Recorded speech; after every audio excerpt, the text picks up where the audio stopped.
Bertrand Russell Britain के बहुत ही विख्यात दर्शन शास्त्री थे। बात करें, लोग तर्क करें, बहस करें, अपनी सुनाएं, औरों की सुने। किसी बुद्धिजीवी को, किसी शिक्षाविद को याद करने का इससे बेहतर तरीका नहीं हो सकता है। हमारा ये छोटा सा प्रयास है। कोरोना काल में लगभग 5 वर्षों तक ये कार्यक्रम ऑनलाइन चला। कोरोना काल के बाद पहली बार ये कार्यक्रम ऑफलाइन मोड में इस वर्ष आयोजित हो रहा है। सुआशीष है, आशीर्वाद है कि ये पहले की तरह मुंगेर के बौद्धिक जगत पर अपनी पहचान बनाए रख सके। जैसा कि हम सब जानते हैं, हमारी परंपरा है, भारतीय परंपरा। हम किसी भी कार्यक्रम की शुरुआत माँ सरस्वती के आह्वान और अग्नि के प्रज्वलन से करें। हमारा मानना है कि भारतीय संविधान राष्ट्र हित को सर्वोपरि मानकर ही बनाया गया है, और अगर हम नागरिक अपने संविधान में दिए गए अपने कर्तव्यों से वाकिफ हों और उन कर्तव्यों का पालन करें, तो इसमें कोई शक नहीं रहेगा कि ये जो राष्ट्र प्रथम की भावना हमारे संविधान के अंदर निहित है, वो हम साबित कर सकेंगे और अपने राष्ट्र हित में कार्य कर सकेंगे। संविधान बनाते समय हमारे जो फाउंडिंग फादर्स थे, उन्होंने बहुत सी चीजों का ख्याल रखा। नागरिकों के कुछ मौलिक अधिकार भी दिए गए और राष्ट्र हित में उन मौलिक अधिकारों को सीमित करने का भी प्रावधान रखा गया।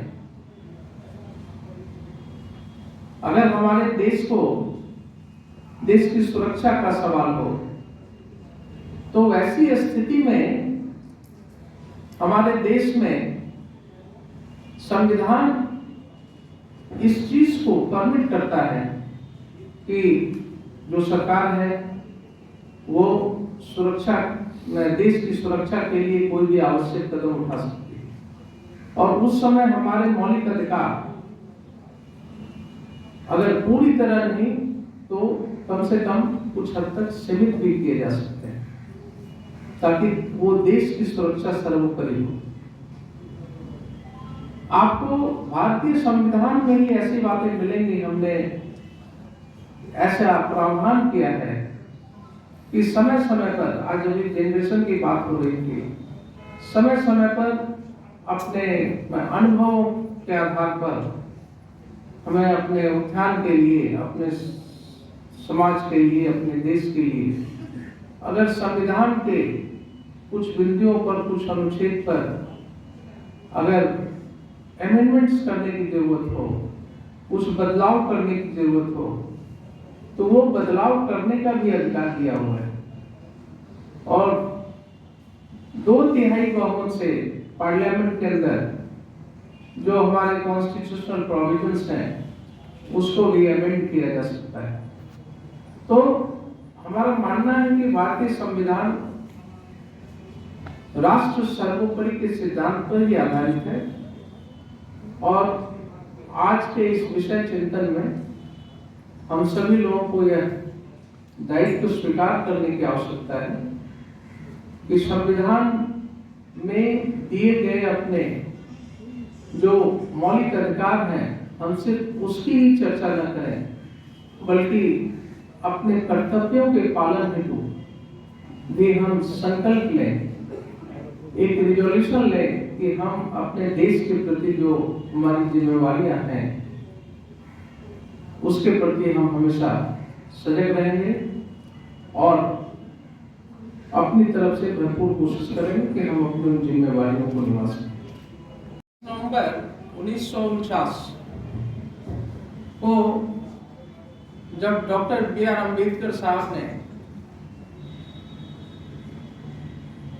कॉन्स्टिट्यूएंट असेंबली में अपना विचार रखा, तो उन्होंने क्या कहा था, मैं उसके विषय में आपको थोड़ा सा कोट करता हूं। उन्होंने कहा था, मैं संविधान के मेरिट के विषय में नहीं बात करूंगा, क्योंकि मैं ऐसा मानता हूं कि संविधान चाहे कितना भी अच्छा हो, अगर इसे क्रियान्वित करने वाला व्यक्ति खराब हो तो यह खराब हो जाएगा। अगर इसे चलाने वाला व्यक्ति अच्छा होगा तो संविधान भी अच्छा साबित होगा। उन्होंने आगे कहा था कि संविधान क्या देता है। संविधान सिर्फ राज्य के विभिन्न अंगों इसको संचालित करने के लिए लेजिस्लेचर्स, एक्सिक्यूटिव्स एंड जुडिशरी की पहचान करता है, लेकिन इन विभिन्न संवैधानिक संस्थानों की सफलता इस बात पर निर्भर रहता है कि यहाँ के लोग और राजनीतिक पार्टियां कैसे अपनी इच्छाओं को प्राप्त करने के लिए कार्य करते हैं। तो ये जो बातें बाबा साहब ने बोला था 25 जनवरी 1949, 25 नवंबर 1949 को, वो आज संरक्षण अक्षर से लागू होता है, क्योंकि आज हम देखते हैं कि हमारी जो ये संस्थाएं हैं, लेजिस्लेचर्स, एक्सिक्यूटिव एंड जुडिशरी, इसमें जिन व्यक्तियों को यह दायित्व दिया गया है वो इसको कैसे चला रहे हैं, इसके ऊपर ही इनकी सफलता निर्भर करती है। डॉक्टर राजेंद्र प्रसाद जी ने जब कॉन्स्टिट्यूएंट असेंबली में 26 नवंबर 1950 को अपना संबोधन दिया था, तो उन्होंने दुख प्रकट करते हुए दो बातें कही थी। उन्होंने कहा था कि मुझे दो बातों का दुख है। एक तो यह कि मेंबर्स ऑफ लेजिस्लेशन के लिए ये कुछ क्वालिफिकेशन रखा जाना चाहिए। उन्होंने कहा कि जो आप कानून बनाएंगे तो एक ऐसी विडंबना है कि जो कानून को लागू करेगा, जो एडमिनिस्टर करेगा, एक्सिक्यूट करेगा, वो तो हाईली क्वालिफाइड व्यक्ति होगा, लेकिन जो लोग कानून बनाएंगे उनका कोई क्वालिफिकेशन की जरूरत नहीं है।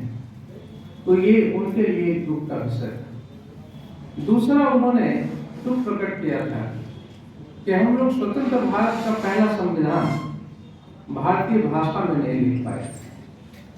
तो ये हमारे देश रत्न डॉक्टर राजेंद्र प्रसाद जी ने कॉन्स्टिट्यूएंट असेंबली में 26 नवंबर 1950 के अपने संबोधन में बातें रखी थी। उन्होंने आगे कहा था कि संविधान एक मशीन की तरह जीवन विहीन है, परंतु यह जीवंत हो जाता है क्योंकि इसे मनुष्य संचालित एवं नियंत्रित करता है। अगर लोग चरित्रवान और ईमानदार होंगे तो वे संविधान की कमियों को रखते हुए भी इसका अच्छा उपयोग कर सकेंगे। राष्ट्र की भलाई इस बात पर निर्भर करेगा कि कैसे लोग इस पर शासन करेंगे। देश को एक मजबूत चरित्र, दूरदर्शी एवं राष्ट्र हित को सर्वोपरि मानने वाले व्यक्तित्व की जरूरत होगी। तो यहाँ पे आप देखेंगे कि जो कॉन्स्टिट्यूएंट असेंबली के चेयरमैन थे देशरत्न डॉक्टर राजेंद्र प्रसाद जी, उन्होंने भी अपने संबोधन में राष्ट्र हित को सर्वोपरि माना था। आज का विषय अगर आप देखें राष्ट्र पहले, तो ये तो उनके उस 26 नवंबर 1949 के संबोधन में भी था।